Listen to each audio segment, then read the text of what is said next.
Hi అన్న అందరికీ welcome to Kiran blogs. నేను మీ కిరణ్ని. ఈరోజు చూడండి మళ్ళీ మనం 15 బాక్సుల టమాటా తీసుకొచ్చినాం. 15 బాక్సుల టమాటా తీసుకొచ్చినాం. కానీ ఇది దేవర రక్తం ఎరుపెక్కాల అన్నట్టుగా బండి మొత్తం ఎరుపెక్కింది. చూడండి టమాటా అయితే మాత్రం ఎలా ఉందో, ఫుల్ రెడ్ ఉన్నా కూడా గట్టిగా ఉంది. టమాటా మాత్రం బాగుంది, నెంబర్ 1 ఉంది. 15 పెట్టెలు మనకి 9 గంటలకల్లా మాలు దగ్గర పడింది. దీన్ని అనుకున్నా ఎర్రగున్నది పోదో అనుకున్నాం, కానీ మనం చిటికీలో లేచిపోయింది అనమాట. 7:30 వరకే అసలు సగం బండి, అంటే సగం బండి కాదు, ఎక్కువ కాలైపోయింది. ఇప్పుడు మీరు చూస్తున్నది 7:30 వరకు ఇంతుండే. ఈ టమాటకాయ చూడండి ఎట్లుందో, మౌస్ లాగా ఉంది. మౌస్ అనుకొని దాంతో ఆడుకుంటుంటా, మౌస్ లాగానే ఉంది చూడండి.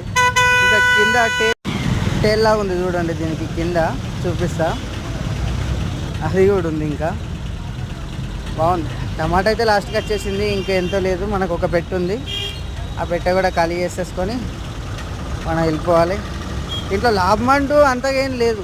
15 పెట్టెలకు 3,000 అయింది, అమ్మాలి 250 అయింది, మనకు మిగిలింది 1,700 మిగిలింది అంతే. ఇంకో ఒక పెట్టె వేస్ట్ అయిపోయింది అనమాట దీంట్లో. అంటే జనాలు లాస్ట్కి వచ్చేసరికి కొందరిని ఏరునిచ్చినాం అనమాట. డైరెక్ట్ కవర్లు ఇచ్చేసరికి జనాలు మనం ఈ టమాటాను కూడా పడేస్తాం. చూసుకోండి ఎలా ఉంది.